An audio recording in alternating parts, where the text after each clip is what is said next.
भगत सिंह, एक क्रांतिकारी जीवन की कहानी। भगत सिंह का नाम भारतीय स्वतंत्रता संग्राम में हमेशा याद किया जाएगा। उनका जीवन केवल एक क्रांतिकारी के रूप में नहीं, बल्कि एक विचारक और समाज सुधारक के रूप में भी देखा जाता है। उनके विचार, उनके संघर्ष और उनके बलिदान ने न केवल भारतीयों को, बल्कि पूरी दुनिया को ये सिखाया कि स्वतंत्रता के लिए संघर्ष करना किसी भी देशवासियों का अधिकार है। भगत सिंह का जन्म 28 सितंबर 1907 को पंजाब के बनगा गांव में हुआ था, जो अब पाकिस्तान में स्थित है।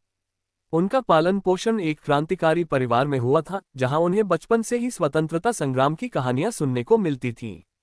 उनके परिवार के सदस्य भी ब्रिटिश साम्राज्य के खिलाफ संघर्ष करते रहे थे। इस माहौल ने भगत सिंह को बचपन से ही देशभक्ति और स्वतंत्रता के प्रति जागरूक किया। भगत सिंह के जीवन में एक महत्वपूर्ण मोड़ आया जब 1928 में लाला लाजपत राय पर पुलिस ने बर्बरता से हमला किया, जिससे उनकी मृत्यु हो गई। इस घटना ने भगत सिंह को भीतर से झकझोर दिया और उन्हें क्रांतिकारी कार्यों में पूरी तरह से समर्पित कर दिया। यह उनके जीवन का वह समय था जब उन्होंने अपने आदर्शों को और भी मजबूत किया और अंग्रेजों के खिलाफ सशस्त्र विद्रोह करने का संकल्प लिया। भगत सिंह की सबसे प्रसिद्ध घटना 1929 में दिल्ली की केंद्रीय असेंबली में बम फेंकने की थी।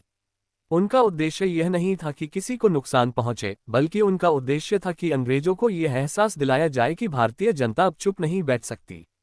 उन्होंने बम फेंकने के बाद खुद को गिरफ्तार करवाया ताकि वह अपनी विचारधारा और उद्देश्यों को जनता तक पहुंचा सके। ये घटना उनकी रणनीतिक सोच और साहस को दर्शाती है। भगत सिंह के जीवन का दूसरा महत्वपूर्ण पहलू था उनका विचारधारात्मक संघर्ष। उन्होंने न केवल ब्रिटिश शासन के खिलाफ संघर्ष किया, बल्कि उन्होंने भारतीय समाज की असमानताओं और अत्याचारों के खिलाफ भी आवाज उठाए। उनका विश्वास था कि भारत को केवल राजनीतिक स्वतंत्रता ही नहीं, बल्कि सामाजिक और आर्थिक स्वतंत्रता भी मिलनी चाहिए। भगत सिंह ने समाजवाद, साम्यवाद और मार्क्सवाद के सिद्धांतों को अपनाया और उनका समर्थन किया।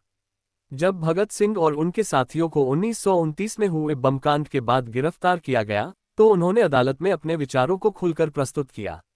उन्होंने ब्रिटिश शासन के खिलाफ अपनी मुहिम को पूरी दुनिया के सामने रखा और कहा, हम लड़ रहे हैं सिर्फ गुलामी के खिलाफ नहीं, हम लड़ रहे हैं एक ऐसे समाज के खिलाफ जो असमानता और अन्याय से भरा हुआ है।